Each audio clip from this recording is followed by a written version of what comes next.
ఒక రాచపడుచు అడవిలో ఒంటరిగా కూర్చొని ఏడుచుచుండగా భూలోక సంచారమునకు వచ్చిన పార్వతీ పరమేశ్వరులు ఆమెను చూచి, అమ్మా, ఎందుకట్లా దుఃఖించుచున్నావు అని అడిగిరి.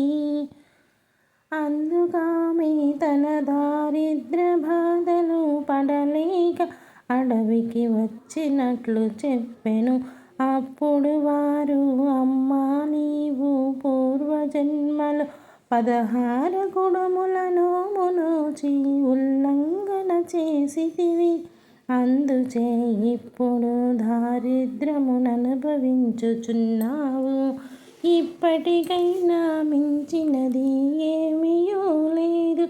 ఇంటికి వెళ్ళి భాద్రపద తదియ నాడు ఆ నోమును నోచుకొనుము, నీకు సకల సంపదలు కలుగును అని చెప్పి వెళ్ళిపోయిరి. అంతటా ఆమె ఇంటికి వెళ్ళి భాద్రపద తదియ నాడు స్నానము చేసి 16 బిళ్ళల కుడుములను చేసి చేట ఎందుంచుకొని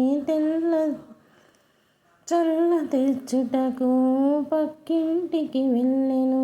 అంతలోనొక కుక్క ఆమె ఇంటిలోనికి దూరి ఆ 16 కుడుములను తినిపోచుండగా ఆమె వచ్చి కుక్క చేసిన పనిని గ్రహించి నిస్సంకోచముగా ఆ 3 ముంతల చల్లను కుక్కకి పోసి నమస్కరించెను. అప్పుడు ఆ కుక్క, గౌరీదేవిగా మారి, పుణ్యవతి, నీ భక్తికి మెచ్చితిని, నీకు అష్టైశ్వర్యములు ఇచ్చి తిని అని మాయమాయను. అప్పటి నుంచి ఆ రాచపడుచు సకల భోగాలతో తులతూగుచు ప్రతి సంవత్సరము నోము నోచుకొనుచు సుఖముగా ఉండెను. దీనికి ఉద్యాపనము ఒక్కొక్క చేటలోను 16 బిళ్ళల కుడుములను, అద్దము, దువ్వెన, కాటుక కాయి, నల్ల పూసలు, లక్కబుడులు, దక్షిణ కుంకుమ భరిన తోరము, తాంబూలము ఉంచి 16 వాయనములు తల్లికి ఇవ్వవలెను. ఈ నోము వినాయక చవితి రోజు పట్టెదరు. పెండ్లి అయిన సంవత్సరం వచ్చు చవితి రోజున గౌరీ పూజ చేసి అక్షింతలు పట్టుకొని నోము పుస్తకములో కథ చదువుకొని అక్షింతలు తలపైన వేసుకొనవలెను. పొంగలి టెంకాయ 16 కుడములు నైవేద్యము పెట్టవలెను. 16 కుడముల వాయనము ఇవ్వవలెను. ముత్తైదువలేనిచో గౌరీదేవికి ఎత్తి ఇడువవలెను. 16 పూర్ణములు పచ్చి ఉండ్రాళ్ళు, 16 లేక గోధుమ బూరెలు, 16 ఏవైనా ఇవ్వవచ్చును. తాంబూలము 16 పోగులతో 16 ముడులు వేసి తోరము దక్షిణ 2 ప్లేట్లలో సర్దుకోవలెను. నైవేద్యము ముత్తైదువకు వాయనము. నోము చెల్లించుకొనుట 17 వాయనములు. 34 చాటలు తీసుకొని కింద భాగములో 2 అంగుళాల వదిలి 1 బెత్తెడు వెలిపున పసుపు రాసి 5 బొట్లు పెట్టవలెను. ముందు రోజు రెడీ చేసుకోవలెను.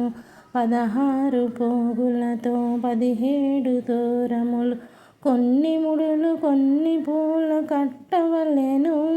బియ్యపిండితో చలిమిడి చేసి చిన్న చిన్న ముద్దలుగా చేసి 16 బిళ్ళలు 2 వరసలుగా చాటకు కింద భాగములో అంటించవలెను. చాటలో అద్దము దువ్వెన కాటుక కాయ కుంకుమ భరణి తోరము నల్ల పూసలు మూడు లక్క జోళ్ళు ఎరుప పూసలు దక్షిణ రెండు పండ్లు తాంబూలము పెట్టి చాట మీద రెండవ చాట మూసి పెట్టవలెను.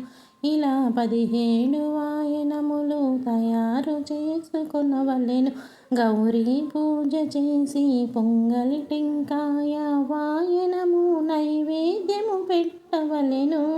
గౌరమ్మ వద్ద వాయనము నోము చెల్లించుకున్న వారికి ఉంటుంది. ఈ చాటలో తోరము చేతికి కట్టుకొని ఒక్కొక్క వాయనము 16 సార్లు తల్లికి ఇవ్వవలెను. ఇచ్చువారు ఇస్తినమ్మ వాయనము, తీసుకున్నవారు పుచ్చుకుంటినమ్మ వాయనము. ఇస్తినమ్మ వాయనము, పుచ్చుకుంటినమ్మ వాయనము. ముమ్మాటికి ఇస్తినమ్మ వాయనము, ముమ్మాటికి పుచ్చుకుంటినమ్మ వాయనము. వాయనము తీసుకున్నదెవరు? నేనే పార్వతిని. ఇలా అనుచు 16 వాయనములు తల్లికివ్వవలెను.